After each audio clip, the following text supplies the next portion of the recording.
Hello, Comics Alternative fans. Before we start with the episode, we want to invite all of you to check out our Patreon campaign. That's right.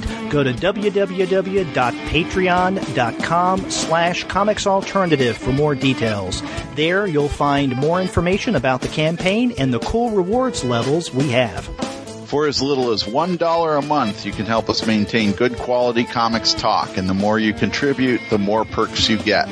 These include monthly podcast episodes exclusive to Patreon supporters, as well as the chance to help us choose which books we review on the show. So be sure to visit www.patreon.com/comicsalternative and become one of our proud podcast patrons. Yeah, and now on with the show. This is the Comics Alternative, episode 135. Reviews of Exquisite Corpse, Operation Nemesis, and Palookaville 22. Countdown for blast off. X-5, 4, 3, 2, X-1, fire.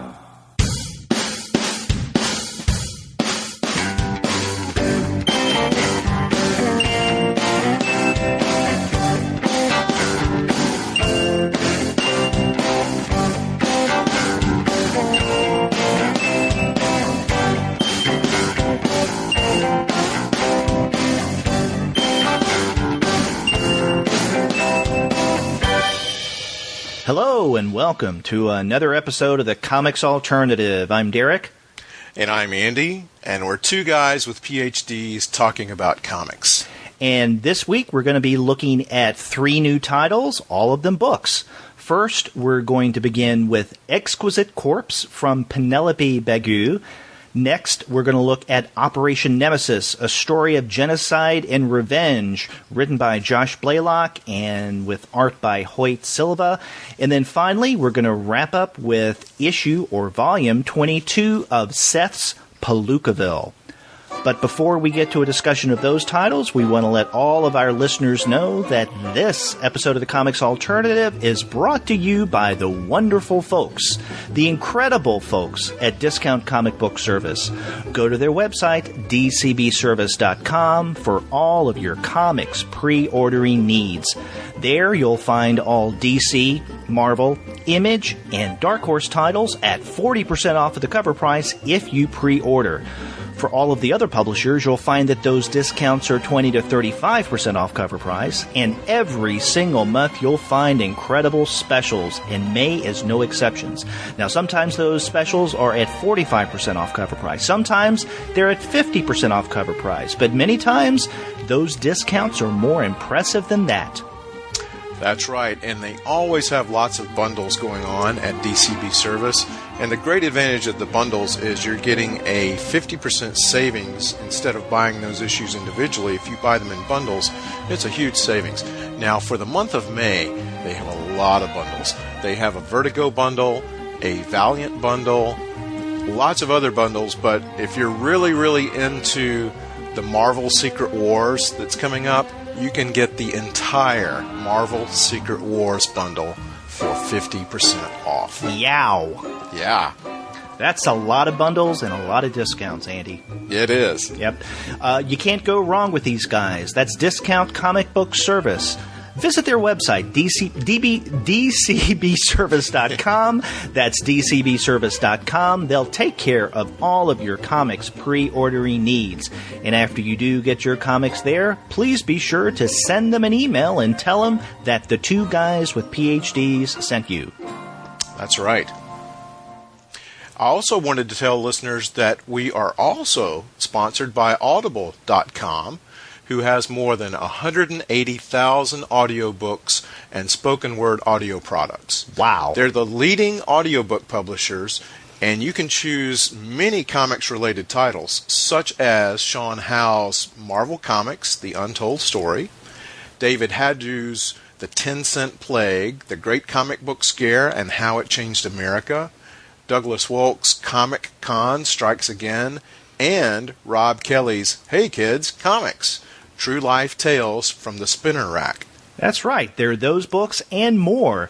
Get a free audiobook of your choice at audibletrial.com/comicsalternative. That's audibletrial.com/comicsalternative, and get started today. Yes. In fact, Andy, we've had the Audible sponsorship banner up on the website for a few months now, but this is the first time that we have done a sponsor bit on the show.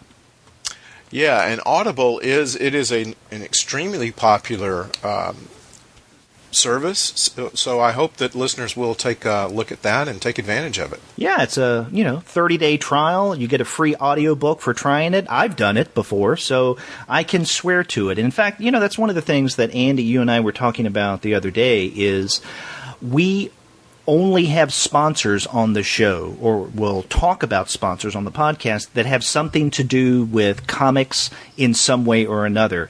And, the reason why we do our sponsor bits is that it helps us to keep the podcast on the air, along with our Patreon account, of course. So if you go to Discount Comic Book Service and visit their website, or you go to audible.com /comics alternative, that helps. Every little bit helps. Yep, that's right. Now, on the topic of Patreon, how's that for a segue? I want to announce that we have a new podcast patron. This is Paul Lay, and he has become the latest in a growing and proud number of podcast patrons. He joins the ranks of Michael Nohale, Tom Matthews, Don Witzel, Simon Brilsby, David Campbell, and Rainer Koshnick. So, Paul, welcome to the Legion of Comics Alternative podcast patrons. We appreciate your patronage. That's right, Paul. We really do appreciate your support, and that's welcome aboard. And we are very glad to have you. And as always, to all of our supporters, we're glad you enjoy the podcast and want to support it. That's right. And in fact, I don't want to leave Paul Lay just yet, because he is the subject of this week's listener mail.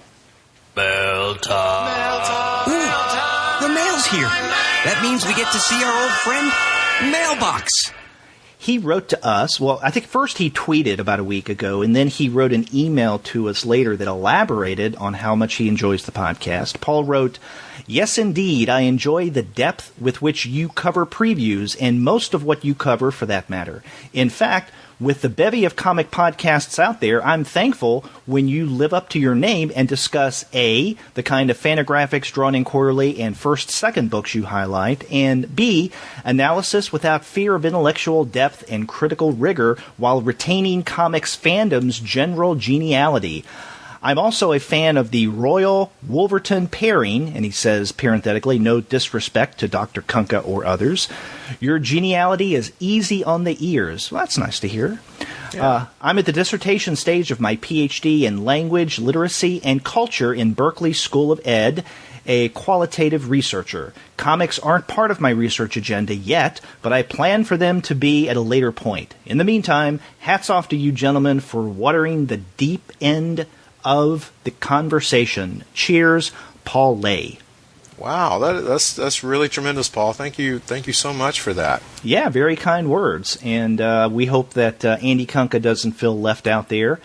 But Paul, one other thing, if you're listening to this, and we hope you are, especially now that you're a podcast patron, you say that you're not really a comic scholar yet. Well, with both me and Andy Kunka, when we were in graduate school and got our PhDs, we had no clue whatsoever that we would be writing and researching comics when we were in our doctoral program. And it was a few years after we graduated that we started to do this. And so there you go. There's hope for you.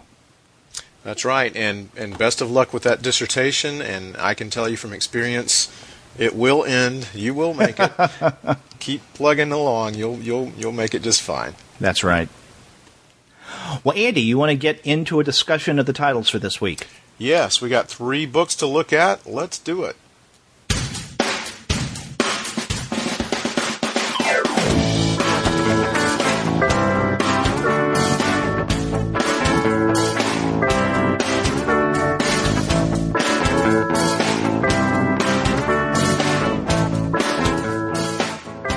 The first title we're going to be discussing is Pénélope Bagieu's Exquisite Corpse. Now, this is published by First Second, came out just this month. I looked up Bagieu, and I guess that's how you pronounce her name. She's French. It's Bagieu. And from what I can gather, and maybe I'm wrong here, and if I am, listener, then write us and tell me that I'm wrong. But I think this is her first full-length book in English, or at least translated in English. I think you're right, Derek. I did a little investigation too, and I saw that she has several other works, but I think they're all in French. This one, it looks like it was originally published in French in 2010. Right, yeah, this was originally published in French. She also does the Josephine series, and I think that there are 3 volumes of those. Other books that she's written, Stars of the Stars, and Ma vie est tout à fait fascinante. In other words, my life is quite fascinating. So excuse Very my nice. bad French. But I think this is her first book translated in English. So for this being Pénélope Bagieu's first outing to English-speaking audiences, how would you describe this to listeners? Well, I mean, you could very easily describe it as a romantic comedy set in Paris, but I would like to give you a little bit more. It's about a young lady named Zoe, and Zoe hates her job. She lives and works in Paris, and she is a booth babe, as she calls herself, which is really a representative at a trade show. And she's fed up with her boyfriend, who scowls and farts a lot. And we get to hear a lot of that. And she just wants something better in life. And she happens to be out one day, and she knocks on the door of an apartment building just looking for a bathroom. But the only person in the building at the time is a guy named Thomas, and he doesn't want to let her in. Well, we find out that Thomas is a famous writer who has a secret and doesn't want to be seen. He lets Zoe in, but there's really no danger in his being recognized since, as the book's dust jacket points out, Zoe doesn't know Balzac from Batman. An interesting relationship develops, and although that relationship has some good moments, wasn't really sold on the ending. Yeah, and we can talk about that, talk about it without giving any spoilers, at least, or at least try our best not to. Right. So, so that's a great setup, and you're right. One way of describing this is as a romantic comedy set in Paris. And until you get to the very end, that seems to be what this book is. I really do like the more we learn about Thomas. You mentioned the apartment whose door she knocks on. His name is Thomas Roker, and we come to find out fairly early in the story that he is a writer. And in fact, he is a famous writer. But of course, Zoe doesn't know that he's a writer because, as you pointed out, she doesn't know Balzac from Batman. She is really not a reader. Now, later in the book, she makes a concerted effort to become a reader and to educate herself. And for that reason, I sensed faint hintings of Pygmalion. Or maybe for film audiences, My Fair Lady. I mean, she's not as bad as Hilda Doolittle, but she does. I mean, she is a little undereducated, and so she does go through some kind of education process throughout the narrative as she gets closer to Thomas, and then to Thomas's ex-wife, Agatha. Now, we learn about halfway through the book that Thomas has an ex-wife, and we find out that this ex-wife is also his editor. There's a little more information that we find out about this relationship as the narrative gets into the last half of the book. But Zoe leaves her boyfriend, the farting boyfriend, and he's kind of like I guess you could say a typical guy in that he is standoffish. He grunts more than he speaks. He's a little gruff. He smells. He doesn't take care of himself. He sits around watching TV. And I don't know if that's fair to men, but being a man, I guess I can say that, right? He's a typical guy. He farts in bed, things of that sort. So let's just say, bottom line, he's not a considerate individual. But she is fed up with not only her job, but also her relationship with the boyfriend. And at one point, she just goes to stay with Thomas. And Thomas is fine with that. And in fact, he invites her to stay with him. And they start living together. Mm-hmm. Yeah. And you know, there's, Derek, a lot of this book works for me. I will say right off the bat that with a title like Exquisite Corpse, it's easy to have a preconceived notion about where the book is going, which, you know, you hear something like corpse in it and you think it may involve zombies or the undead or something like that. And I guess you can be excused somewhat for thinking in that direction. But, you know, in a way, the title works. And the more you get into it, you'll start to realize it. I thought it had some really nice comedic moments. And I really liked the flow of it, up to a certain point. And there are some funny things besides the boyfriend being a farting, you know, cur. But one of my favorites occurs when Zoe has to wear a Swiss cheese costume at a cheese fair. And a little kid sees her and says, "Mom, look, SpongeBob." And there's other funny things like that, and it's somewhat typical in the way that romantic comedies have a certain formula to them. Right. So there's a lot of it for me that really did work and worked as a graphic novel / romantic comedy. Mm-hmm. Yeah, and one of the things that you mentioned, the title. When I first got this book from First Second, I looked at the title, knew nothing of what it was about. I knew nothing about the author, Pénélope Bagieu. And from the title and even the art on the cover, I thought that this may have something to do with, I don't know, the undead, maybe a Dracula, because the character Zoe is prominent in the foreground on the front cover. And I don't want to say that she looks like a goth chick, because I really don't think so, but her big eyes, her kind of white complexion, and her black hair that's pulled up in a bun in the back. For some reason I thought, okay, so she's going to be either a vampire or someone who is the victim of a vampire.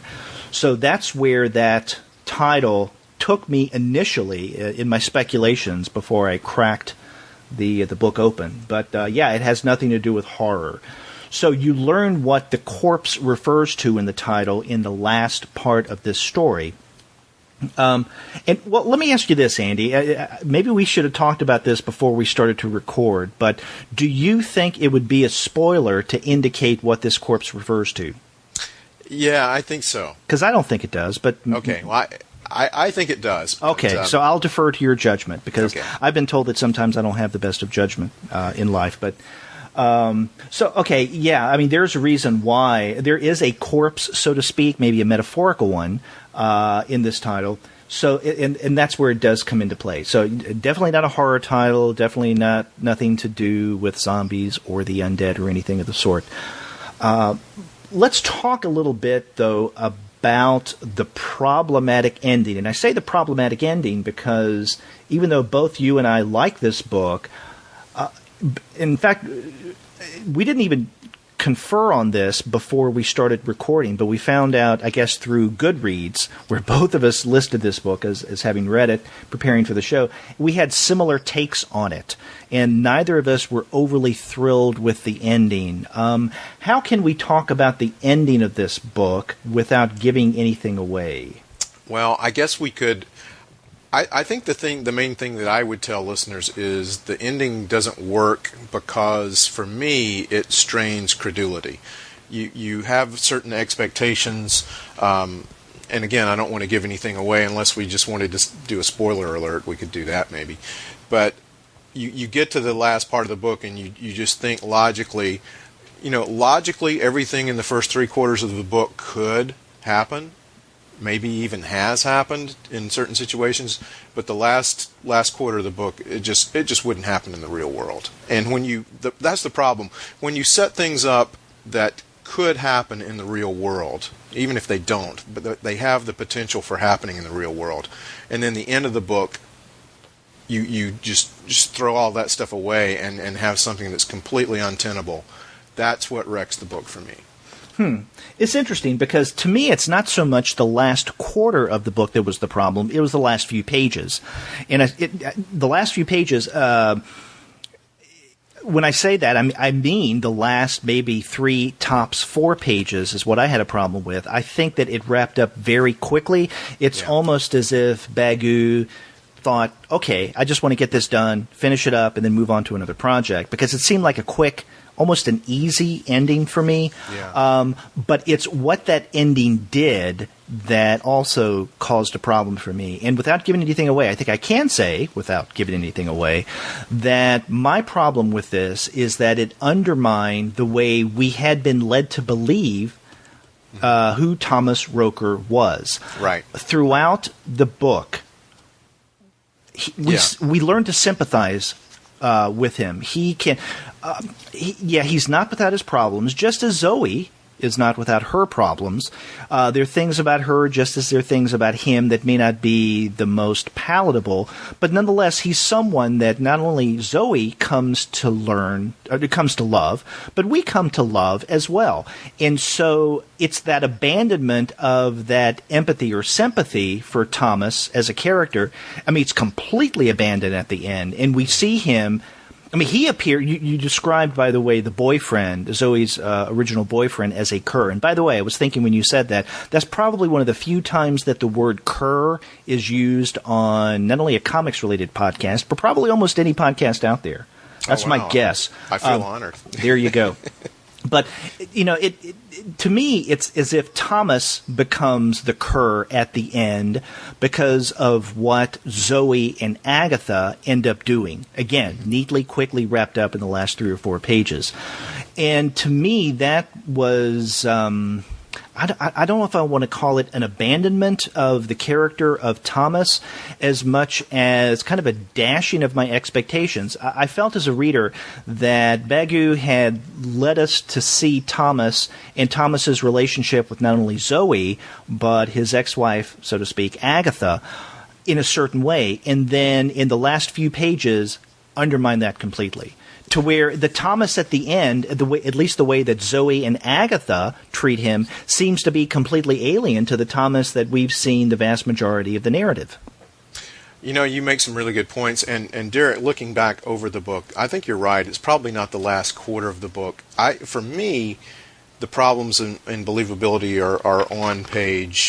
start on page 115, and the book has 124 pages. So it's really the last 10 pages, I think, that are the problem with me.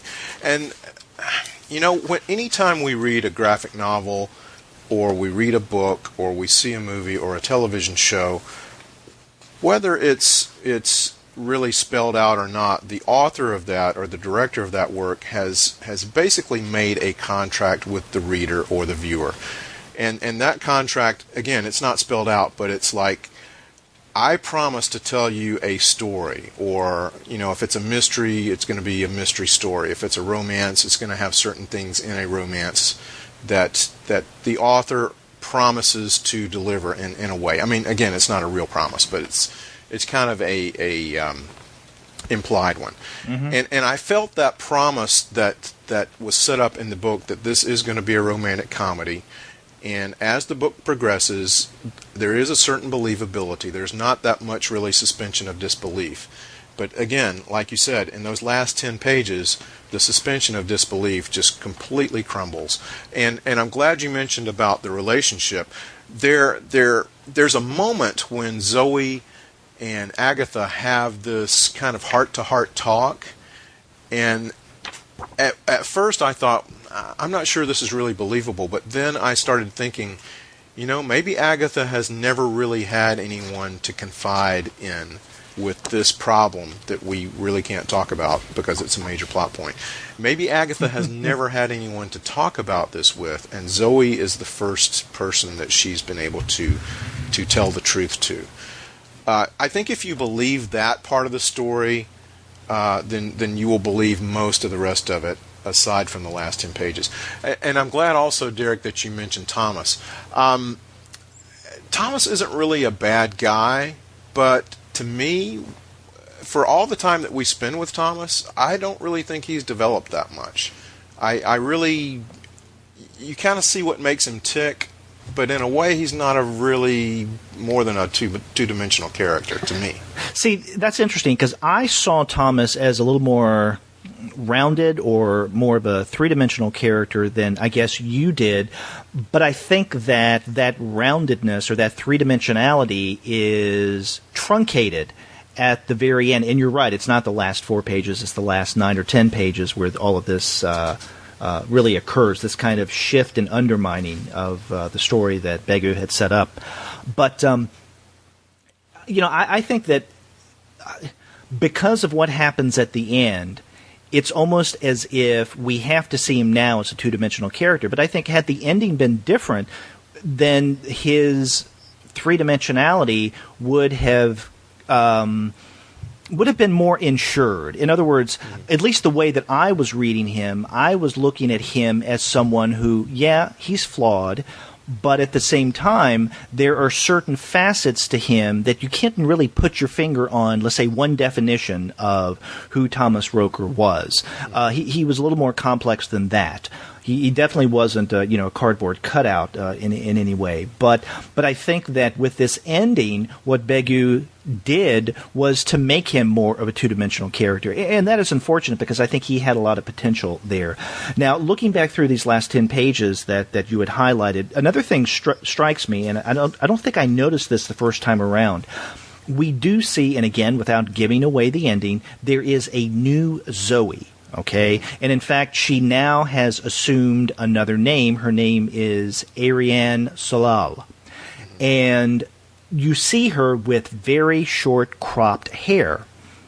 And when I saw that just a second ago, it dawned on me, one of the things that Bagieu does here with her art, and she writes as well as illustrates this, it's, the one-woman show here with this book, she uses hair in this narrative as a way to read characters. So, for example, in the last several pages, we see Thomas, who is ill-shaven, even to the point of it could be not only just ill-shaven, but growing a beard. And I think that causes us to read him in a different way than we saw him earlier, almost completely clean-shaven throughout, right? But I think with Zoe and hair, this becomes even more prominent. In the first 4/5 of this book, 5/6 of this book, we see Zoe at various stages with different kind of hairstyles. But the two primary ways that she has her hair is either pulled back into a bun or let down to where it's, just dangling there, right? At times a little scraggly. And I think in those moments where we see her hair pulled back into a bun, we see her as more of an innocent. And you get that from the very beginning. Someone who has a job she really doesn't like, someone's in a relationship she really doesn't enjoy. She doesn't understand a lot of the things going on in the world around her. She, is innocent to the point that, she knocks on some stranger's door to ask to pee. And, her innocence comes out in her actions, but I think it's underscored by her hairstyle. Now, later on, we see her, especially in her relationship with Thomas, with her hair down. And that's when she becomes more of a full woman. In fact, that's when she becomes very sexualized, where she seems more young or innocent with her hair pulled back. Not that she's not sexy, with her hair pulled back, but she becomes very sexy to the point of, you see cleavage, you even see her naked. You see her, kind of seductive with her hair down like that. So I think that Bagieu uses Zoe's hairstyle, and even Thomas's to a point, to tell us something about the character, or at least the potential shift in character. Now that gets me back to these last 9 or 10 pages where we see Zoe now with the name Ariane. Her hair, as short as it is, also tells us something about who she's become. And again, I don't want to go too much into this because it will give things away, but I think that short, let's say more manly hairstyle tells us something about who we get with Zoe at the very end of this book.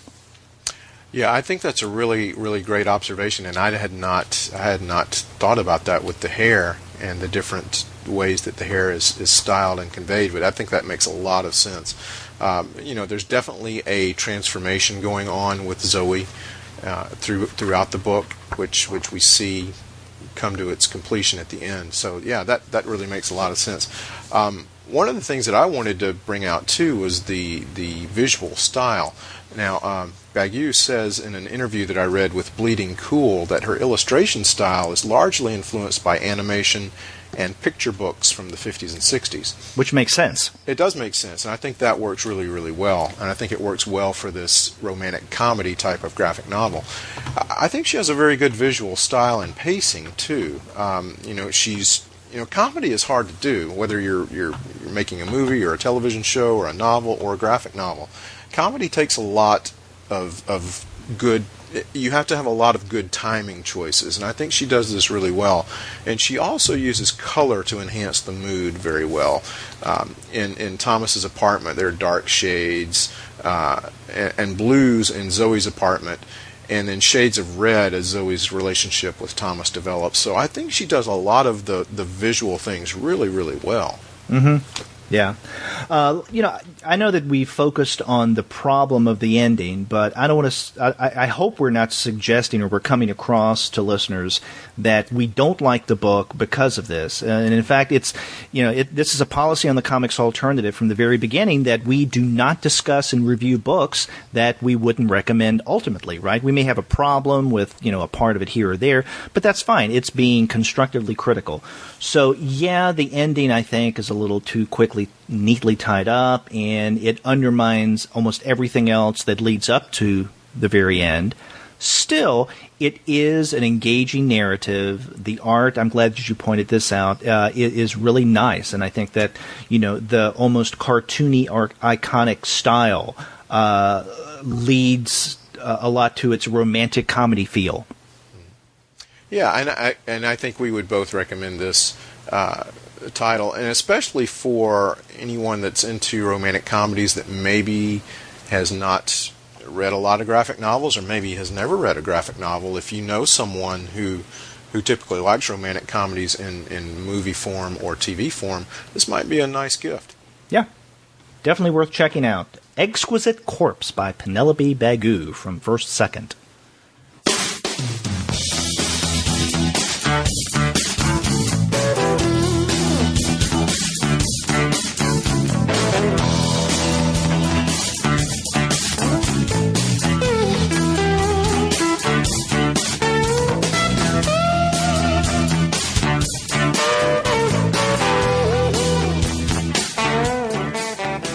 So, Andy, you want to get to the second book that we're going to be discussing this week?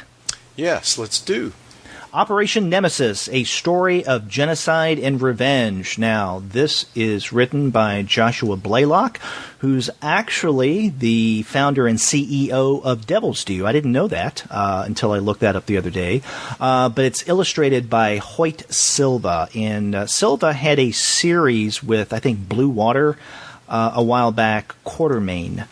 And in fact, Blaylock is a writer of G.I. Joe and Mercy Sparks. So these are not new people to comics by any means, but I think what they're doing with this story could be called a new move in some ways. Wouldn't you say?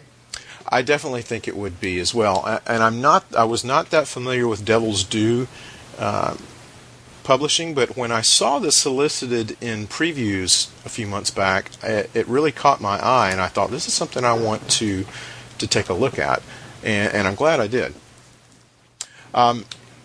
This may be an event that maybe you never studied in school, part of history that a lot of people don't even talk about now unless it affected them personally.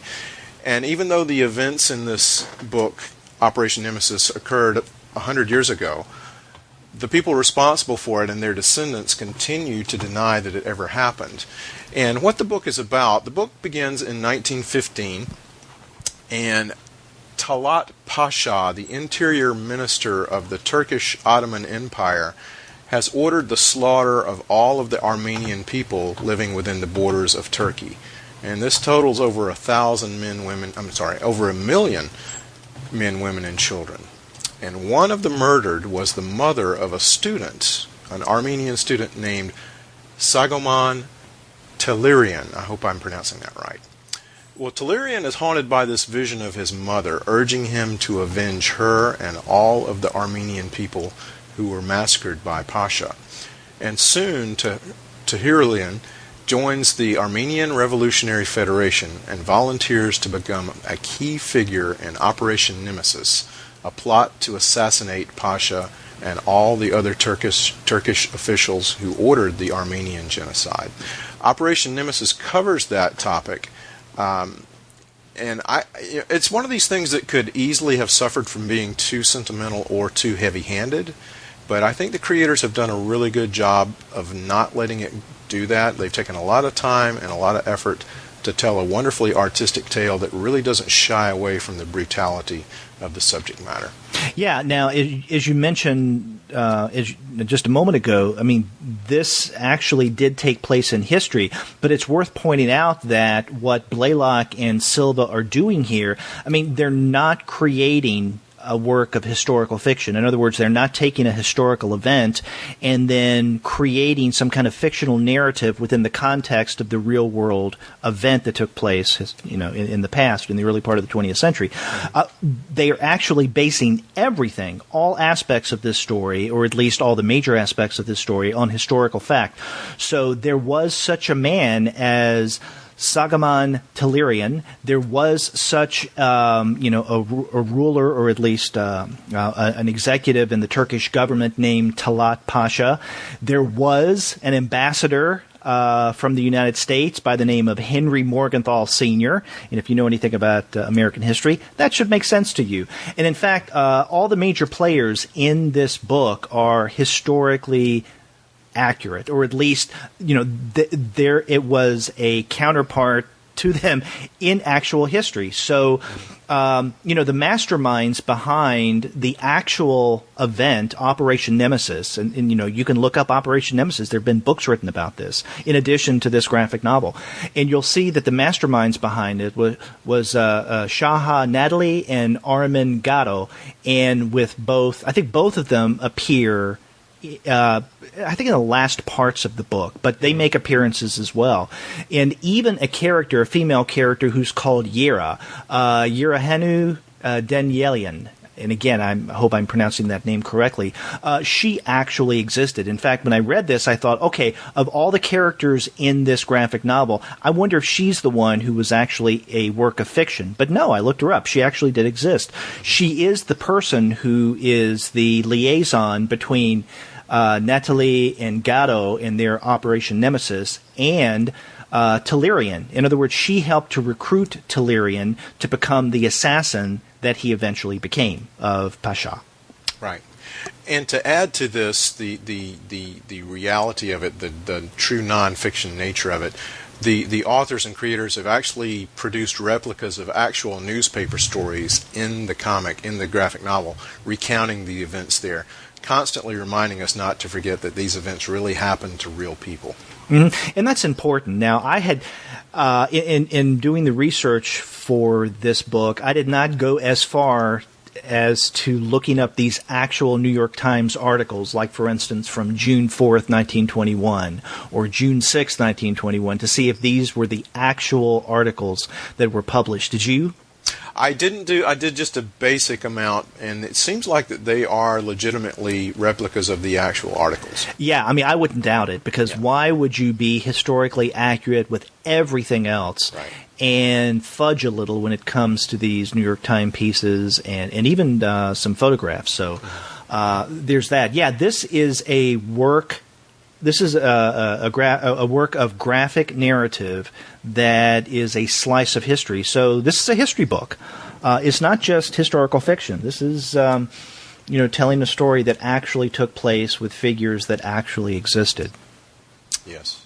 So, this is not only, we set this up by saying that this is a very different kind of book. It's not only a very different kind of book in that I think that both Blaylock and Silva were as accurate as possible and as true to history as they could possibly be.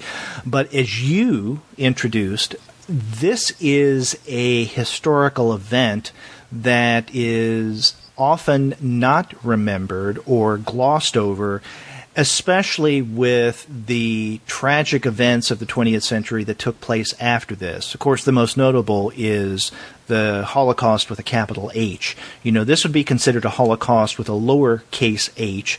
And, I don't mean to say that this is less traumatic and less horrific than the capital H Holocaust. It's just, the Holocaust of the Jews, primarily, but there are other victims of Hitler at the time. That goes by the capital H. But this is one, as you pointed out, over 1 million men, women, and children were killed, massacred in ways that are eerily familiar with the kind of things that we know from what went on during the Second World War. Yes, and like I said at the beginning, I mean, I did not learn this history in school. It was never taught to me, and it probably was the case with many people.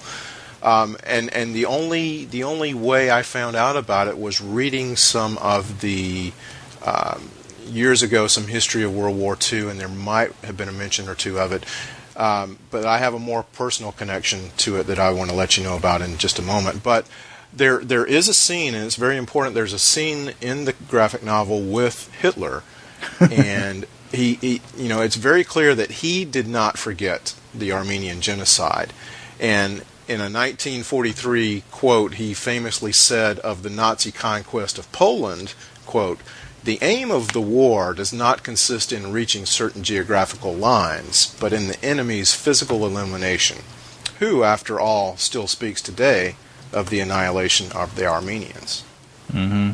So it's Hitler was certainly paying attention and, pretty much replicated what the Turkish people had done to the Armenians. And again, I learned more of this on a personal level, and Derek, it may be hard for me to be objective about this book because my wife's mother's family is Armenian, and getting to know her and getting to know her side of the family, I experienced a lot of this personal knowledge firsthand.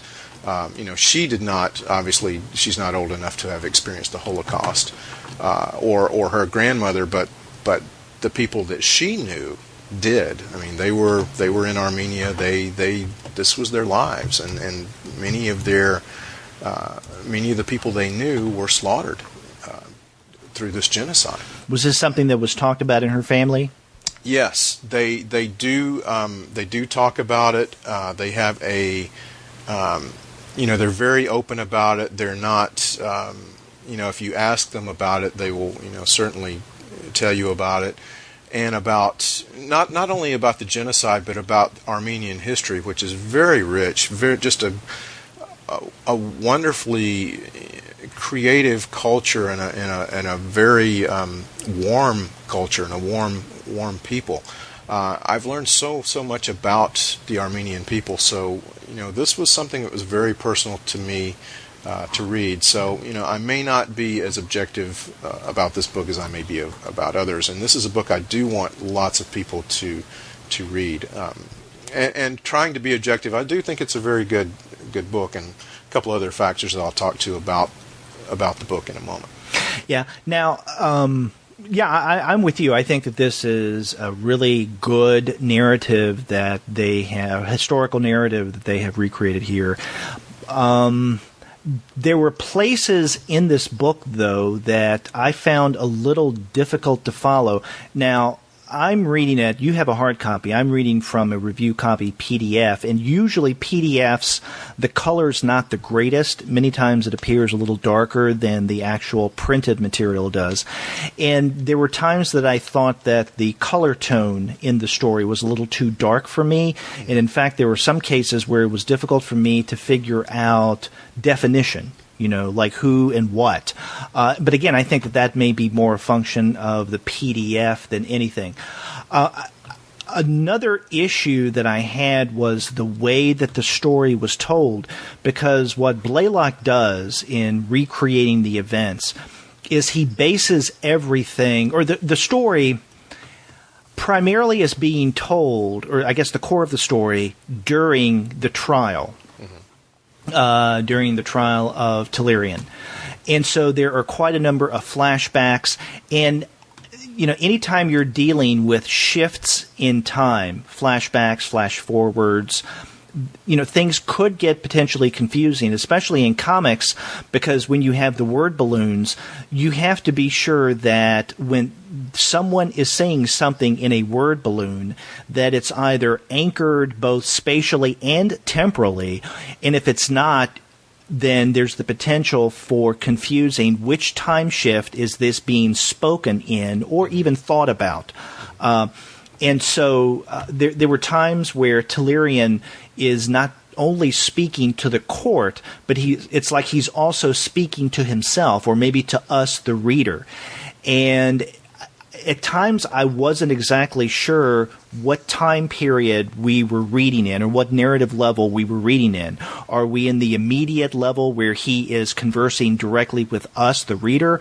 Are we in a flashback that took place in, let's say, soon after or right before the assassination, maybe during the massacre of Tellurian's family? Or are we in a more contemporary place in the story to its telling during his trial? And I think for the most part, Blaylock was able to kind of juggle those things fairly well. But there were a few places that I was a little unclear where we actually were at the time. And especially with some of these and I think maybe this could be a function of the fantasy sections. You mentioned his mother coming back to him. There are some parts of this story that are a little fantastical, and I think those are the more psychological aspects of this story. So if we accept that I guess it's as if we're plunged into the interior of Tellurian, and almost in a dreamlike way, experiencing some of the things that he's experiencing. Yeah, and Derek, you make a very valid point about the very dark color schemes that run throughout the graphic novel. And we talked a little bit off mic about how PDFs can typically be a little bit darker than what you might get in print. But it is, in large degree, quite a dark novel in color and, of course, in tone as well. So there is definitely that. And as you mentioned, the story goes back and forth in flashbacks, and it can be quite confusing. Also, though, a lot of the darkness can be very, very effective. Again, this is a very dark period in history. And even more effectively, there are several scenes where the faces of the doctors and the psychiatrists that are testifying in the trial, Tellurian's trial, are presented in shadows, while the rest of their appearance is normal. So you may see their body as they're sitting in court, but the face is shadowed, and it's almost as if there are these murky black masks that refuse to be defined or to be exposed. So in some ways, the darkness, I think, works really, really well. Another thing that I think probably is a weakness of the graphic novel, it's very text-heavy. And I think a lot of this may come from the fact that the creators may understand that a lot of people may not know the history of what's going on here, which definitely could be the case. And I think they probably maybe made it a little too text heavy in some places, just to make sure that everybody was kind of caught up in their history, so to speak. Yeah, exactly. And there were parts of this. You mentioned, I think the text heaviness sometimes could lead to a little confusion. But I can see, as you say, I can see why they did that, right? Because they're educating at the same time they're telling a story. But I was flipping through, so to speak. I mean, do you flip through a PDF or you scroll through? I was scrolling through a PDF or through the PDF as we were talking, and I came to one of those sections that I think confused me the first time around, and it confuses me still a little now. Now, I don't think the hard copy has page numbers, or does it? It does not. Okay. Now, in the PDF, I'm on page 29, and this is the scene that basically defines everything for Sagamon. This is where he and his family are being taken to, as well as everyone else in the village, to another location, and this is where the slaughter takes place. And at one point, one of the Turks take Tellurian's sister, and he's going to basically rape her, and when Tellurian tries to stop him, he gets a butt in the chin from a Turk in his gun, And then Tyrillian, at least I'm assuming that this is Tyrillian, says, "Go to hell, gendarme." You know, it's the Turkish gendarmes that are doing this. And at this point, and this is again on page 29 of my PDF, it appears to be Tyrillian gets a hatchet to the head. And then you have what looks like his mother, a really close-up shot of her eyes, yelling, "No!" But of course, we know he doesn't get a hatchet to the head because he's running and he's shot. Now, he is left for dead later on, but I don't think it's because he got a hatchet to the head. Now, I was confused when I first read this because I thought, okay, this looks like the Tyrillian we've seen earlier. If this is another male, a young male about that same age, he is dressed very much like Tyrillian. He has hair very much like Tyrillian. So maybe there's some confusion with the way that Silva is representing different characters. But then I see that the panels where this Tyrillian or Tyrillian-looking character gets a hatchet to his head, the background is all in yellow. So then that leads me to believe, was this something fantastic that either he or maybe his mother thought had happened? That it's as if he got a hatchet to the head and was killed right then. I don't know, but that section was a little confusing. Now, I can try to, as I have been doing for the past minute, trying to create meaning from this confusion, but I don't know if it's my responsibility as a reader of this historical narrative to kind of wade through some ambiguity in this way. Yeah, and again, you make a good point about that, because there are some scenes that are confusing, and you know, that very well could be a moment of fantasy or a moment of fear in the mother's mind, because you know, we know that that did not happen to Tyrillian, that he survived this, obviously survived this part of the massacre because, you know, of what he did later. But you know, there are those moments where you're not really sure who is who and what's going on. A lot of the people are dressed similarly, and have a similar appearance, so it can be very confusing. Mm-hmm. But again, I mean, maybe maybe part of the confusion could be explained because of the confusion of the massacre. Okay, I can understand that. So then the representation of the way the medium is orchestrated becomes the message. Right. Yeah, but again, if that wasn't Tyrillian that got hatcheted to the head, and I see this guy with a hatchet in his head again on page 32, and this is definitely not Tyrillian, because he says, as he's telling the court, "My knee was stabbed and my arm shot, and I slipped into the darkness." And so again, they assumed that he was dead. The Turks did. Well, he doesn't say anything about a hatchet to the head. So who the hell is this guy with a hatchet in his head? Yeah.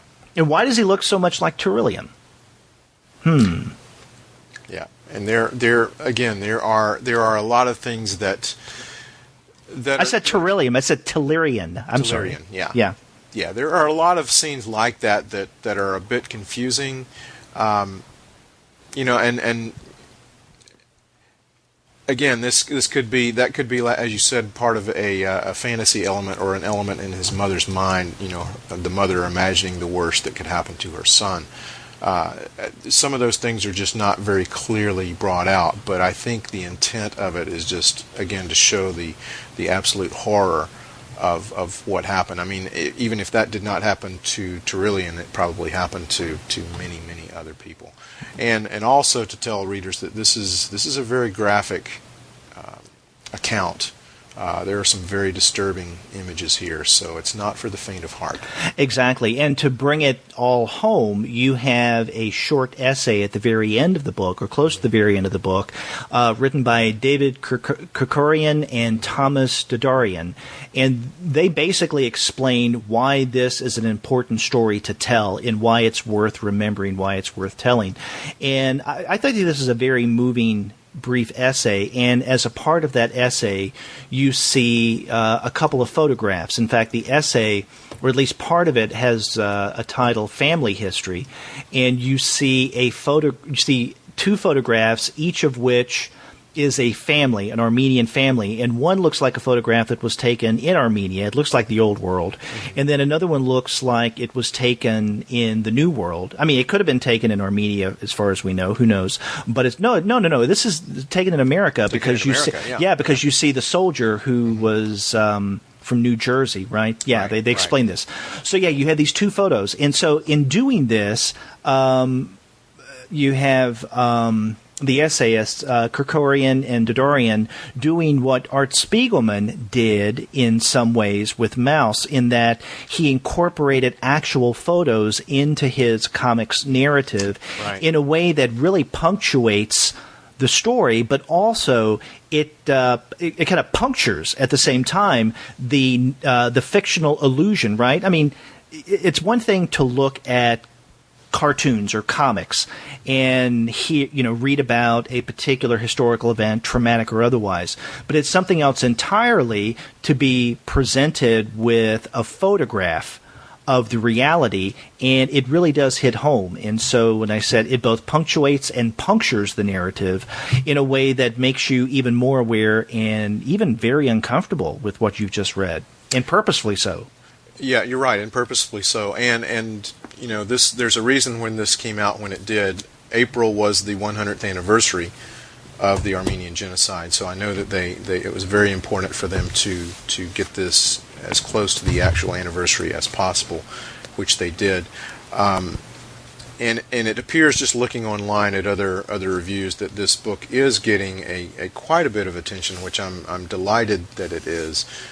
Listeners might also be interested in knowing that there's another book called Operation Nemesis that's a strictly prose nonfiction account of this same story that obviously goes into much more detail, since it's a larger prose book, which I've started reading as well. So if you want to learn more, you can check out the other Operation Nemesis.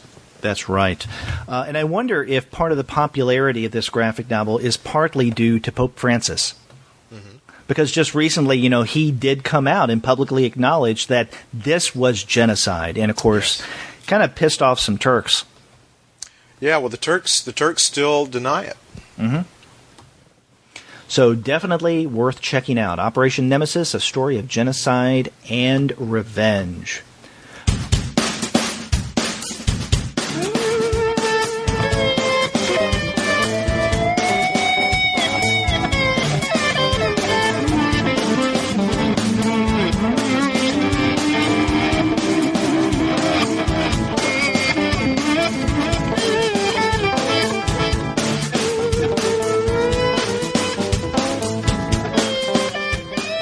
Well, Andy, before we get to a discussion of the last title for this week, let's remind everyone that one of the sponsors of this episode is Audible. They're offering our listeners a free audiobook of your, dear listener, choice and a free 30-day trial membership. Just go to www.audibletrial.com/comicsalternative and choose from over 180,000 audio programs. Download a title for free and start listening. It's that easy. Go to audibletrial.com/comicsalternative. That's audibletrial.com/comicsalternative and get started today. That's right. So now we get to Seth's Palookaville, number 22. And Andy, I have to tell you, Seth is one of my favorite creators today, and this has been a book I've been waiting for over a year and a half, since Palookaville 21. And I think I had seen on Amazon at one point that this was going to come out earlier in the year, or maybe even late last year, but then the pub date was pushed back, and so this has just come out, Palookaville 22. And it's from Drawn and Quarterly, one of my favorite publishers. So before we get started, let me ask you, what is your experience with Seth and or Palookaville? Well, to be honest with you and listeners, I had never read any of Palookaville before this. I had maybe dabbled into a couple of things that I knew Seth was connected with, but not anything in depth. So for the uninitiated like me, Palookaville is... Well, should I just tell you my take on it? Sure, and there's a reason why I asked, what your history of Seth and Palookaville is, because I thought if it's very different from mine, and it sounds like it is, then it would be interesting where we're coming from two different perspectives. Okay. Well, again, for the people that may not know anything about Palookaville, like me, it's a series written and drawn, as Derek said, by Seth, who is a Canadian cartoonist named Gregory, is it Gallant? Gallant, yeah. Gallant. And it's a series that began in 1991 as single issues published sporadically. I guess maybe, would you say, Derek, average about once a year, maybe? Or maybe a little more. Once every year and a half or once every 2 years now. Yeah. Until issue 20, which was published in 2010 in a longer hardcover format. And as Derek said, Palookaville 21 came out in 2013, and now we have Palookaville 22 in 2015. So I'm coming to this series with no knowledge of what has come before, but let me just tell you basically what my take on Palookaville 22. This volume is basically two main storylines. Clyde Fans, Part 4, 1975, which concerns two middle-aged brothers, Abe and Simon Matchcard, bickering with each other over the demise of the family business. Clyde Fans. And Nothing Lasts, Part 2, which seems to be Seth's own reflections of his adolescence in his hometown in Ontario. And in between these two stories, we get a kind of an odd series of color photos, or maybe a photo essay, if you will, in and around the Crown barbershop. And there's even a little fold-out mini-comic about the barbershop. To me, Palookaville is kind of a couple of, or really three slices of life. And they have to deal with personal relationships, loneliness, regret, missed opportunities, nostalgia. And even though I'm starting on Volume 21, and I know that I've missed a lot of things before this, I kind of instantly felt like I was in this world and that I understood these people. Now, again, not having read any of the other things that happened before this, I want to go back and experience some of these earlier volumes. Yeah, and you definitely should. Now, if you can get your hands on the original issues of Palookaville, I would highly recommend that you do it that way. But if you don't, that's fine, because a lot of Seth's work from Palookaville has been collected. And probably the book that he's most famous for, It's a Good Life If You Don't Weaken, appeared in the earliest issues, serialized in the earliest issues of Palookaville. And Clyde Fans has been serialized in Palookaville since issue number 10 of the comic. But Seth also has created a number of other books. He has two that he calls his sketchbook books that I really love. They're two of my favorite. That's Wimbledon Green, and from about 3 or 4 years ago, The Great Northern Brotherhood of Canadian Cartoonists. He also came out with a book several years ago called George Sprott, 1894 through 1975, that I think originally appeared in the New York Times Magazine. For a while they did their Funny Pages series, and I don't know if that's where it originally appeared. If it could have appeared somewhere else in Canada before, but I know that it appeared in the New York Times Magazine cartoon section or Funny Pages section before the book. But the core of Seth, I think, is Palookaville, and it was published as a comic book between it started in 1991, and the last issue as a comic book was 2008. So from issues 1 to 19, it was a comic book, and it came out, I don't know, not quite twice a year, sometimes once a year, sometimes twice a year, sometimes once every 9 months. So it didn't have a regular publication to it. But back in with volume now, instead of issue 20, which came out in October of 2010, they decided to turn Palookaville into a book instead of a comic book that came out once, maybe twice a year. And in doing this, Drawn and Quarterly was going the route of what other alternative comics creators had started to do anyhow. Most notably, I think, the Hernandez brothers taking their Love and Rockets comic and turning it into an annual, or even what Chris Ware did with his, Acme title, and basically limiting those to books instead of individual comic book issues. So I think one of the few holdouts now of alternative comics that continues to put out their I guess flagship title through comic book form is Adrian Tomini's Optic Nerve, and in fact that latest issue either just came out or it's about to come out. We plan on talking about that on an upcoming episode of the show. So yeah, Seth has gone the way of a number of alternative comics creators. So Palookaville, this is the third time that it has been a book, and all three of the books, volumes 20, 21, and now 22, are very similar to this latest volume in that they're in three sections.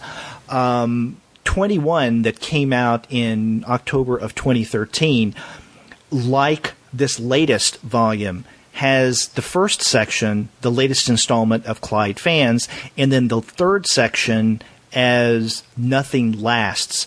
Now, the second section in Palookaville 21 was really interesting. It's called Rubber Stamp Diary, and I don't want to go into too much detail because we're not talking about number 21 now, but for those interested in the Rubber Stamp Diary, go back to listen to our October 2013 episode where we reviewed Palookaville number 21, and you'll see what I'm talking about. But in this latest volume, it's in three parts, and this second part is the one that kind of stands out, and I remember your reaction. You were asking me if Seth does this often in Palookaville. In the books, he does, but in the comic, he really didn't. This second section is called Crown Barber, and basically it's primarily a series of photographs, and I think beautiful photographs of this really old, or at least, I mean, it's current, but it has long roots in a deep past. This traditional barbershop, and when I say traditional barbershop, they have the barber chairs, they have the simple mirrors and the waiting area. In other words, this is not a hair salon. And if you're reading through this, and it's primarily noted as a historical landmark by this gigantic head, this kind of round cartoonish head that has a crown on it and a monocle in the eye. And this is perfect for Seth because Seth draws in this way. In fact, he has drawn this crown barber symbol a few times in this section, and we come to find out that it is his wife who actually owns the barbershop now. And we see in the last part of this section a photograph of Seth and his wife together, and one is in a mirror. So I think that's just wonderful. And his wife is Tanya Van Spike. But this really hit home for me. My father's a barber, or he was a barber. He's retired now, and he worked in a traditional men's barbershop. In some ways a lot like this. And I grew up in this kind of barbershop because when I was a kid, I was the shoeshine boy in the barbershop. So every weekend, or maybe sometimes every other weekend, once my brother started trading off weekends with me, I would go in on a Saturday, and as Dad would cut hair along with the other barbers there, I would sweep up, I would do the towel laundry, and I would also give shoe shines for guys who came in on a Saturday with shoes that could be shined, not tennis shoes. Mm-hmm. So I love that, and to this day, that's the reason why whenever I get my hair cut, I do not go to a hair salon. I seek out a traditional men's barbershop because I have such deep, warm memories of that. And so looking at these photographs and then reading that comic that you mentioned, the pull-out comic or the fold-out comic of Crown Barbershop there, it was just wonderful. So and this wasn't the first thing that I read in this book, but if I had opened this book up to the middle and started looking at these photographs of this barbershop, I would have immediately fallen in love with this volume of Palookaville without having read the latest installment of Clyde Fans and Nothing Lasts. And Derek, that's exactly the first thing I did. Was I just flipped around in the book and I saw these color photographs, and my first reaction was, wow, it must have taken a lot of effort to stage all of this. At first I didn't think that it was a real barbershop at all. And you look at these photos, and they could have been taken yesterday, or they could have been taken 60 years ago. Mm-hmm. And there's no way you would know. Exactly, and the thing about this is, and this is where this earlier, my earlier question to you comes in. How familiar are you with Seth's writing? This barbershop is the thing that he gravitates toward. It's something that is contemporary. I mean, apparently it's there. His wife owns the barbershop, but it looks like something from a bygone era, something that time has passed by.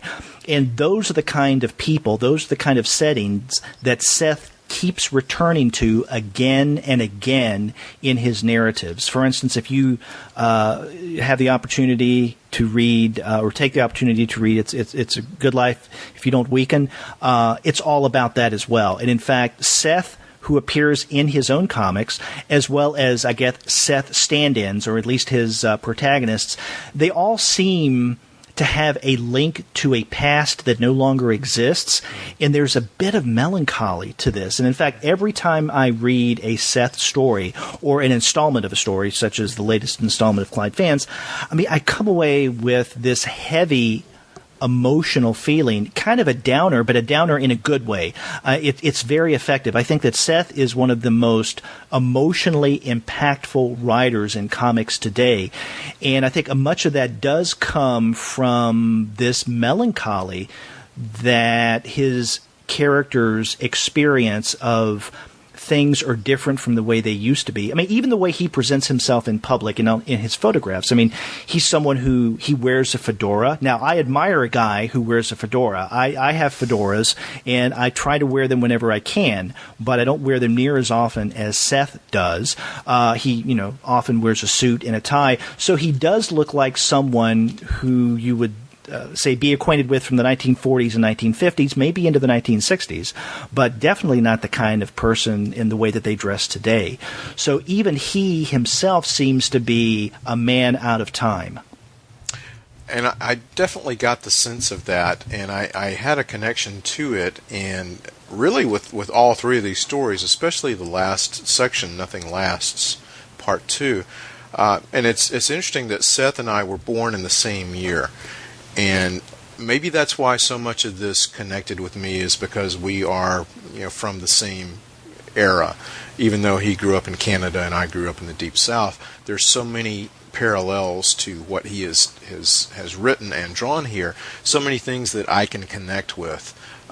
Even though the first part of the book with Abe and Simon bickering. Again, what you mentioned, it's a bickering, but it's kind of a resigned bickering. It's kind of a melancholy bickering. And clearly a lot of time has passed between these brothers.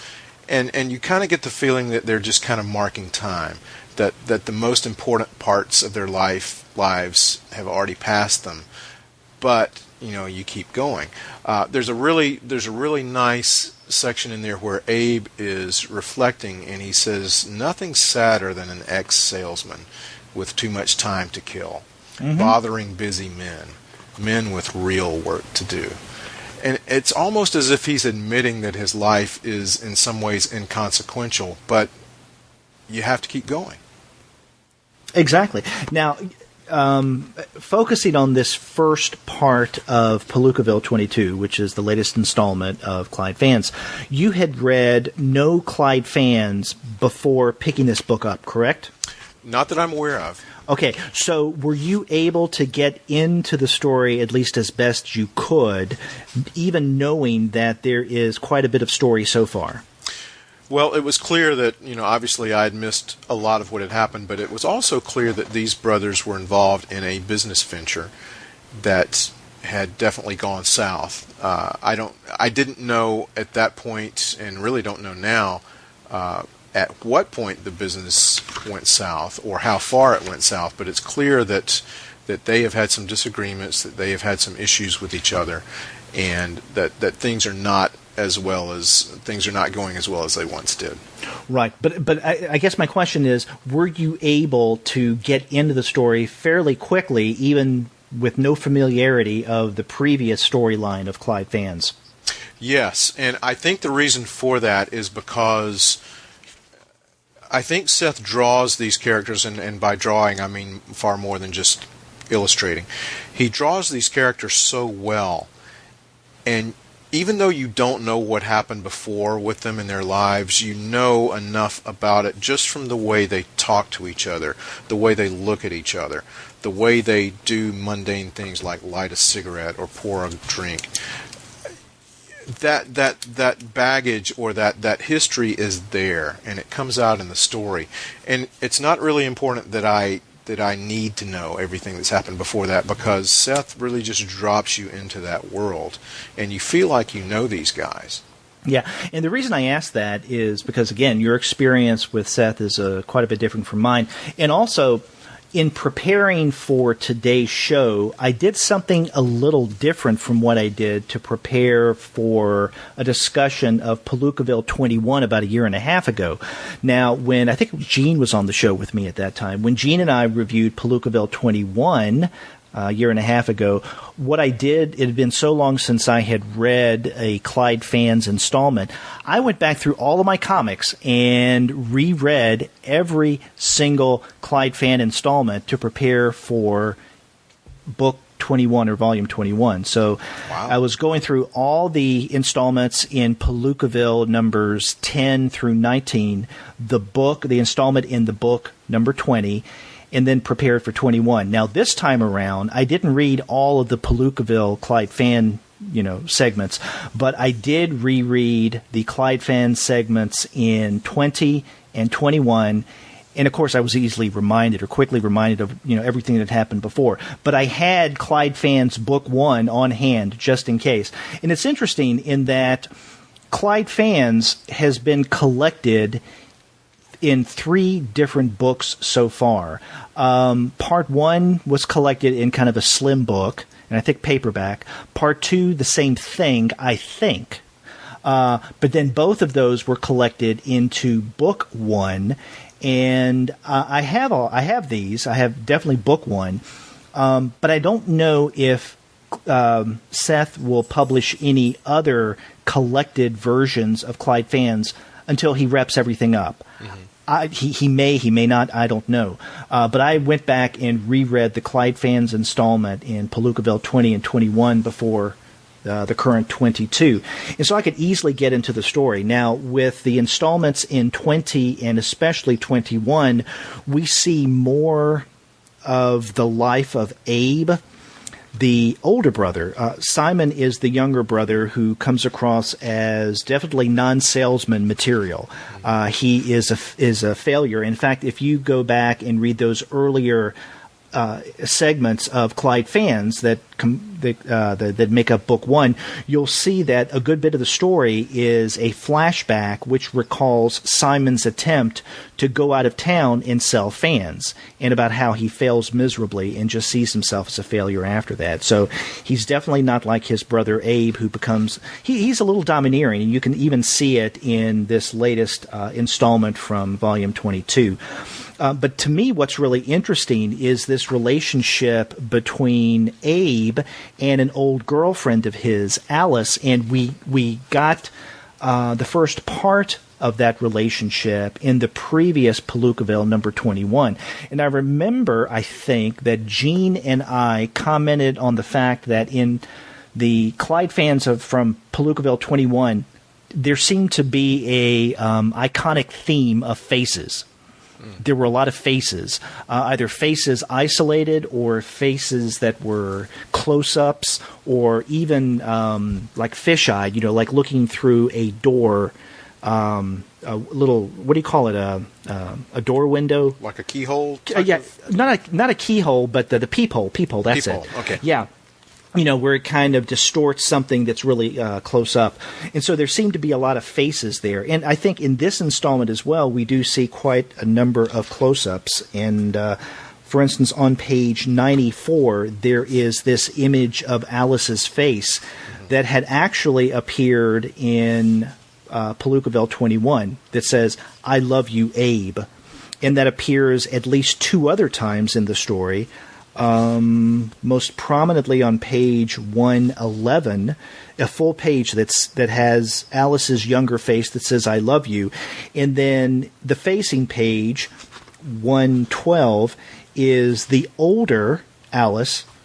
We have a close-up of her face, and she asks, Abe, and he's meeting her for the first time after he left her, and we find out in the story why he left her and what all transpired.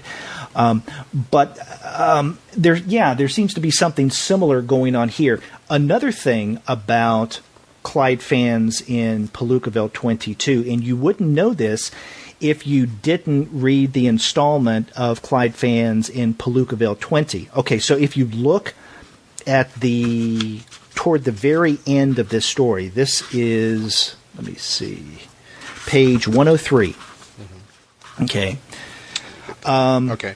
Yeah, and this comes after Abe recounts his father leaving the family. And, I mean, this is not a spoiler because we know this in previous installments of Clyde fans. But you see the way that the page is laid out on 103 through 106. Mm-hmm. Okay, and you basically have 1, 2, 3, 4, 5. You have 5 rows, 4 columns, and the way that the panels are set up or constructed or composed, for the most part, it is a black panel with words, and then a visual, then a black panel, then a visual. It varies, but for the most part, that's what it is. And the perspective is from someone. Now, we know here that this is Abe. But the first time we saw this arrangement, at least I didn't know that this was Abe's perspective. If you happen to chance Palookaville number 20 and pick this up, you'll see at the very beginning of the Clyde fans installment, it's the exact same thing. Now, the words in those black panels are different. So, for instance, in Palookaville 20, and in fact, if our listeners want to grab their copies of Palookaville 20 and 22, they can read along. It starts off in that first panel, I remember. Then we get a picture of a building in an alley. And then that next panel, the sound of my feet on the pavement. And then a picture of a foot, clop. And then the next panel, clop, the foot. As I ran, and then the foot again, clop. And turning the corner, so on and so forth. You have, and I checked it out, it's the exact same arrangement, although with different words in those black panels. On page 103 of Palookaville 22 is the slam of the alley door. And then, of course, you get that alley door, the building, and then that next panel, then running, and then the foot, clop. Then the next panel, the foot, clop, running like a fool. And then the next image of the foot, clop, with complete abandon. And so for the next 3 pages, or it goes on for 4 pages, it's the exact same layout, the exact same visuals, the exact same perspective, but now it's in 22, more of the story. We've consumed more of the story, and so we can read more significance in this part of the narrative. So it's an ingenious way of flashing back to an event, actually repeating an event that we saw at the very beginning of Clyde fans in Palookaville 20. That's very interesting, and of course, not having read that, there would be no way for me to know that. But it's interesting to know that is how Seth set it up, and for readers, obviously, that were familiar with 20. Or 21. Was it 20 or 21? 20. 20. They would pick up on that. But that makes me want to read 20. Yeah, you should definitely go fish out every single installment of Palookaville now.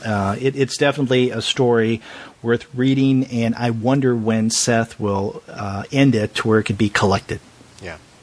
Maybe we could put a link on the show notes as to like a good reading order. You said now some of this is collected. Some of It's a Good Life, If You Don't Weaken, includes Palookaville stories? Yes, It's a Good Life If You Don't Weaken was serialized in Palookaville. Now, Clyde fans is the other longer narrative that is being serialized in Palookaville. So, I mean, there's more to Palookaville than It's a Good Life If You Don't Weaken and Clyde fans. Uh-huh. But Clyde fans and It's a Good Life If You Don't Weaken was originally serialized in Palookaville.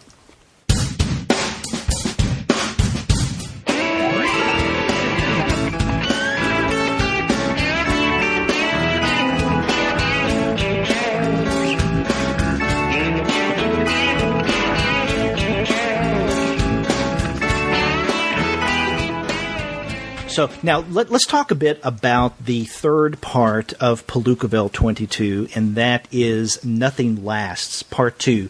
Part 1 appeared in the previous Palookaville 21, and this was something new to him. He says in 21 that this is one of his notebook comics, and I think he called it, Notebook 20? Or, no, 10? Oh, let me go back and look, because I have 21 right here with me. Yeah, he says from sketchbook number 10. So he numbers his sketchbooks. And we get the first part of that in Palookaville 21, and then we get the next part of Nothing Lasts in the latest volume. Now, I think that it was fairly easy, even as someone who read Nothing Lasts previously, to get into this without having read the first part of Nothing Lasts. So I'm assuming you had no problem whatsoever getting into part 2 of Nothing Lasts. No, and just mathematically you would think that, because that's part 2, and the first part with Clyde Fans was part 4. So you would assume naturally that there would be less to have to know. But no, this was something that had I not known it was a part 2, I could have just fallen right into the first page of part 2 and have thought this was the beginning. Exactly. In fact, that's where I was going with what I said a moment ago, and that is, with Nothing Lasts especially, I think you can really get into it without having read the previous part. Because it starts on... In fact, I don't even see a page number. Oh, actually, here. He stopped the page numbers with... You're right. He did stop. I didn't notice that until just now. But the very first page of Nothing Lasts Part 2, it seems to me I've wandered astray. I was supposed to be describing the downtown. I got sidetracked. I forgot one of the essential elements, the library. Officially, the Odette Memorial Library. Okay, and you do get a sense that there was something that came before when he says, it seems to me I've wandered astray. But I think that it would make sense, I think, that this would be a way for the creator to begin in medias res, right? In the middle of things. And there didn't have to be a part 1 if you didn't know that this was actually part 2. Right. And, of course, he had me as soon as he mentioned the library. I was hooked, being a librarian. But, yeah, there's really no... And again, even though it was clear in Clyde Fans that I had, there was quite a bit of the story that I had obviously not seen before, I didn't feel like that with this section with Nothing Lasts. I was able to just jump right into it. And, again, the thing about Seth is he took me to a place that spoke to me, because in a lot of ways I was this kid. I almost felt like I was reading my own autobiography in a way.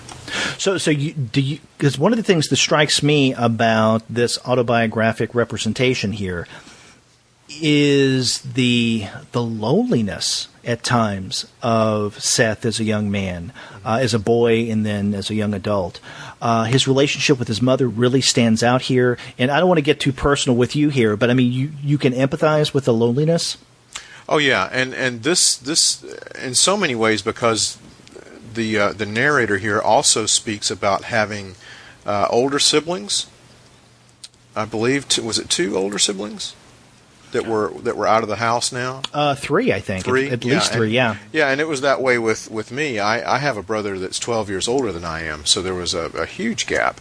So it was like being an only child.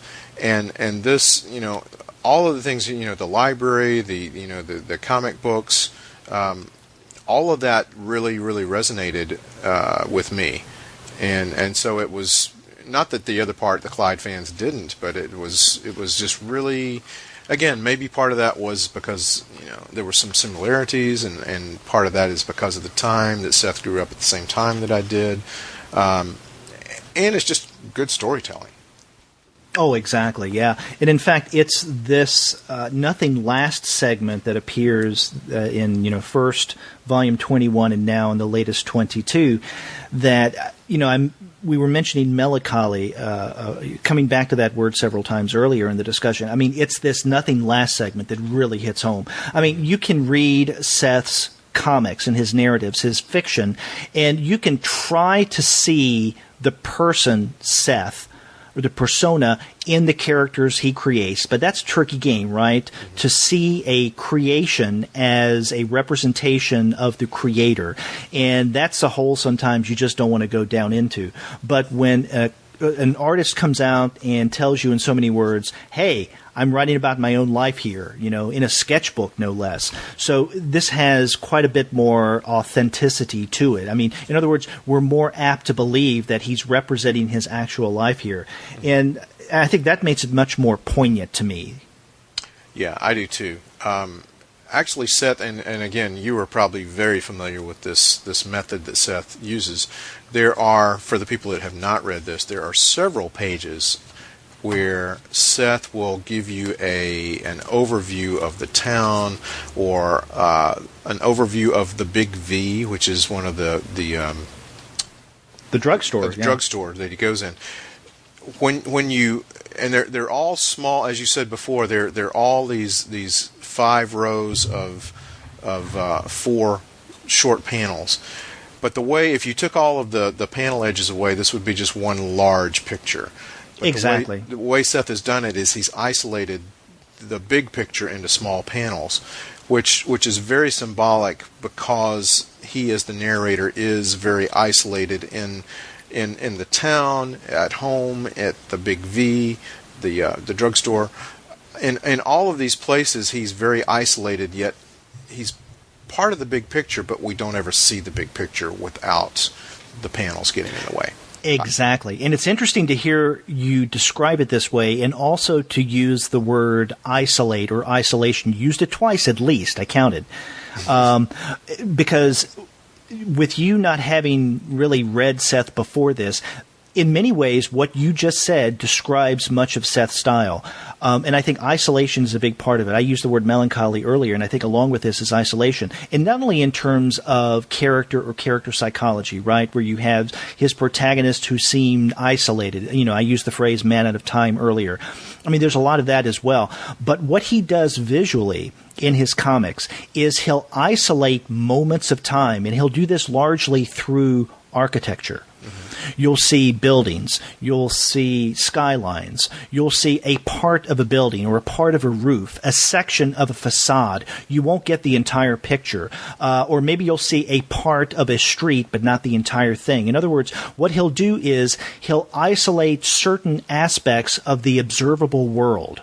Not the inner world so much. I think it's the outer world that Seth as a creator is really interested in, and how we read ourselves through this outer world, and the way that he draws in isolating a part of a roof or a doorway or part of a skyline, but not everything surrounding it. In other words, he rarely gives us what you would call long shots.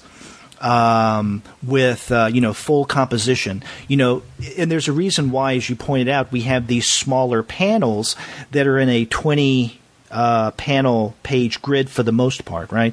I mean, that's the standard for Nothing Lasts, is because he's really good at focusing in on smaller details, on the minutia, on isolating images, and I think that this becomes synonymous with the isolated individual.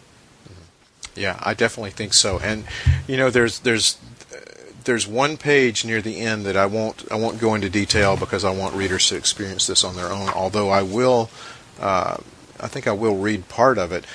There's an event that happens near the end of the book where Seth is describing this thing that happened to him, and it's a very, very ordinary thing.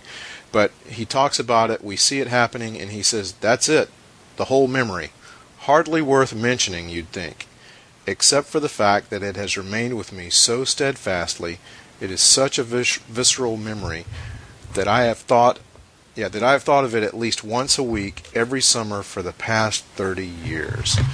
And that just brings it home to me. It's just this, and it's like you said, Derek. It's part melancholy, it's part isolation. But that just really resonated with me, that this very ordinary thing is something that he has thought about on for 30 years. Extremely ordinary. Yeah, extremely ordinary, that has not left him. And, you know, it also resonates to me back to a part of the story of Clyde Fans, where Abe is tracking down that woman that he had an affair with also 30 years ago. Yeah. And you wonder how much he's thought of course, these are two different characters, but how much he's thought of that woman in the past 30 years. You know, when you were describing this ordinary event that he keeps thinking about 30 years later, at first I thought you were going to mention a scene that I wanted to refer to, and that is his first orgasm. Now, I don't know if that says something about me in wanting to talk about Seth's recollection of his first orgasm, but there's a reason why I wanted to point this out.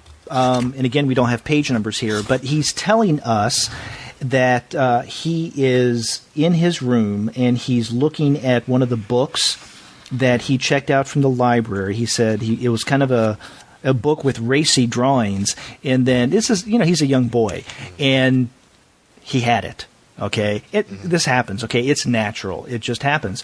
And at one point, he says, I have no intention of going into detail here about my teenage sexual habits. Unlike some of my cartoonist peers, I have no compulsion to reveal. Okay, if you're not familiar with Seth, you may not be familiar with two of his cartoonist friends, Chester Brown and Joe Matt. Are you? Just by reputation. Okay. In all of their comics, in Seth's, in Chester Brown's, and in Joe Matt's, the other will appear, and they will appear together as a group. I don't want to say like the Three Stooges, but there are all three of them. There are three of them. And when Seth says in Nothing Lasts, I have no intention of going into detail about my teenage sexual habits, unlike some of my cartoonist peers, I have no compulsion to reveal. I'm sure that Chester Brown and Joe Matt are laughing, having read that, because Chester Brown, one of the stories that he serialized from Yummy Fur, it was later collected as The Playboy. Okay, and it's about Chester growing up in Canada, also a Canadian, and when he was a kid, he came across, as many of us did, I remember doing this, a Playboy, an issue of Playboy that someone had discarded, and, growing up back in, let's say, the 1970s, when you didn't have, internet porn at your beck and call, anything like that you treasured and you would hide it. And so Chester Brown writes about hiding it, and he thinks that helped to determine the way that he viewed women and his own sexuality as he became an adult. Now, Chester Brown also several years ago published a book called Paying for It, which was, in many ways, you could describe it as an essay, a self-revealing essay on the use of prostitutes, and making an argument that there's really nothing wrong with that, okay? And then when it comes to Joe Matt's comic, and Joe Matt used to have a series called Peep Show, and it's been a while since Matt has come out with a new book, but in many of his comics, he masturbates a lot, and he talks about it. In fact, there's one I remember where he was in a marathon session just to see how many times he could get through it and how many porn movies he could get through and still, how many times he could reach orgasm. So, wow. So when Seth says in Nothing Lasts, unlike some of my cartoonist peers, I have no compulsion to reveal, you know who he has in mind. One other thing I want to say before at least I leave, Seth, you may have something else to say about Palookaville, but if you're not aware of it, last year there was a documentary film. It was both a animated and a live-action documentary that was released by Luke Chamberlain, who this also came out through the National Film Board of Canada, and I have not seen it. I've seen a couple of bits of it in a trailer, but other than that, I hear that it's wonderful. I think just recently I did an interview with Joe Ullman, who knows Seth, and he told me that he had seen that documentary, and it was fabulous. And you can go to, and it's called, by the way, Seth's Dominion. And does Dominion ring any bells with you? Should it? From having read Palookaville 22. Where does Abe meet Alice? in the city of Dominion. And it's one of his old haunts where he would go as a salesman. Now, Dominion, as far as I know, is a fictional town in Canada, and various things in Seth's fiction takes place in Dominion. And in fact, in Palookaville 20, that middle section, kind of like the Crown Barber section in the latest volume, is a photo essay about the creation of this model town that Seth has made, an actual model town that he calls Dominion. So Dominion is not only a town that is a central part of his fiction, his comics, but it's also a model that he has created. And so if you take a look at Palookaville 20, that second section is devoted to the creation of this model city, Dominion. And he was meticulous in creating this. So the documentary by Chamberlain is called Seth's Dominion. And at some point, if you go to the website, it says coming soon. So I'm hoping that they'll either make it available online or they'll make it available for purchase, because I'd love to see this. Yeah, I was just poking around and trying to see if maybe it might be streaming somewhere in the future, but I didn't see any indication of that. But yeah, and I see it on IMDb. It's got a 2014 release date, but that's about all I can find. Yeah, so I hope that sooner rather than later we'll get to see the film Seth's Dominion. But until then, we definitely have his latest book, which is Palookaville 22 from Drawn In Quarterly. Definitely worth reading. Yes, and I would say that if you have not read any Palookaville like me before last week, I think you can fairly easily jump in and be a part of this world or these worlds and have a lot of enjoyment with this book. Derek, one of the things I was struggling with was, would you have to be a certain age to be able to appreciate this? Not because of the content, but just the life experience. What do you think?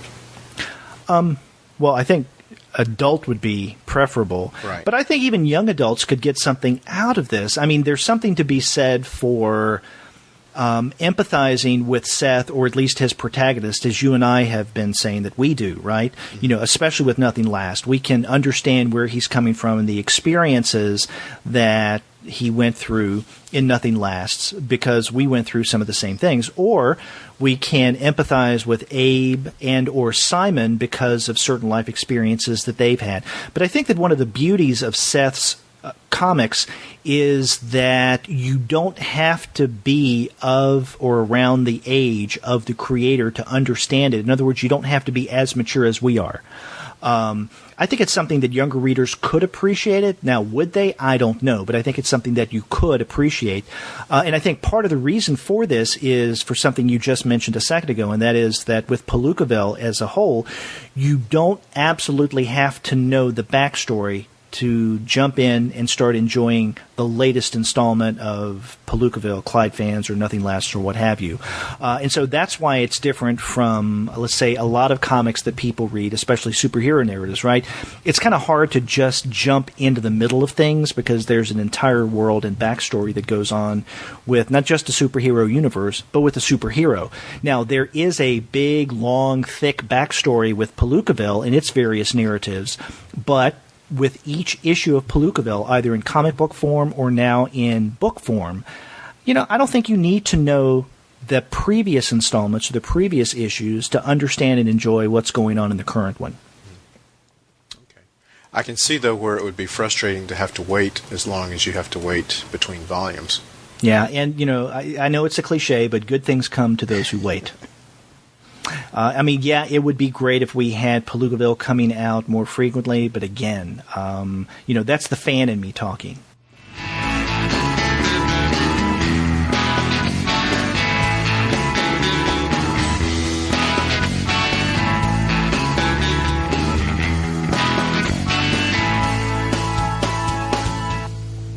So, Palookaville 22, definitely one that we would recommend, but we would also highly recommend the other two titles that we discussed today, and that is Pénélope Bagieu's Exquisite Corpse, I keep tumbling over that word, as well as Joshua Blaylock and Hoyt Silva's Operation Nemesis. So, three really good books that we discussed this week.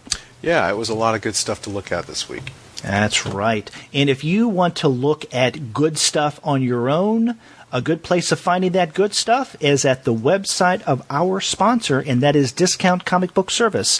If you go to the website, dcbservice.com, you'll find that you can't beat their prices. It's the perfect place for pre-ordering your comics.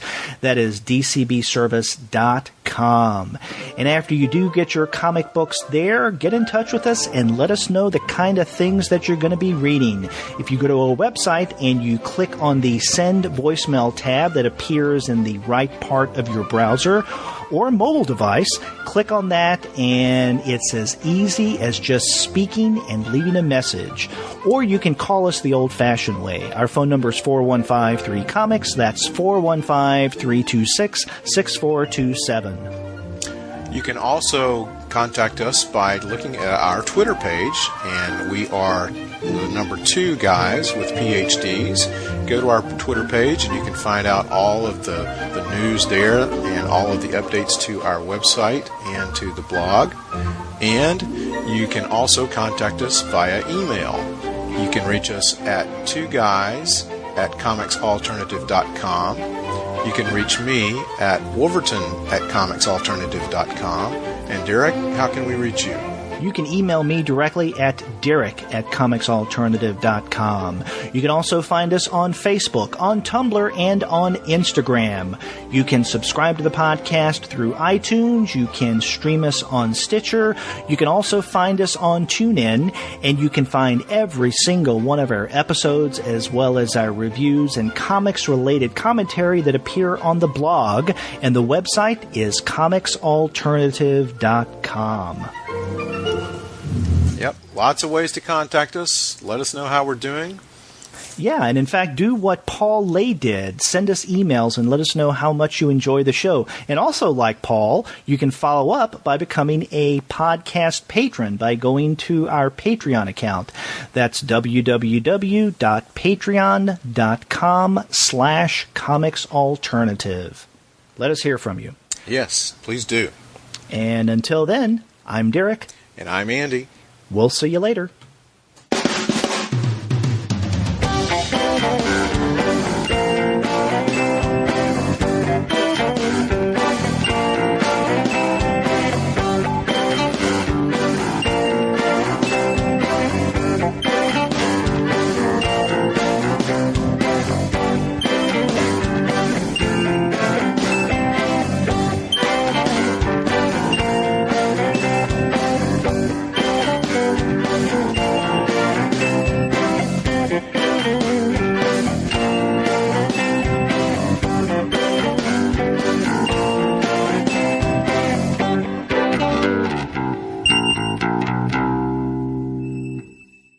Quaker Oats. It's the right thing to do.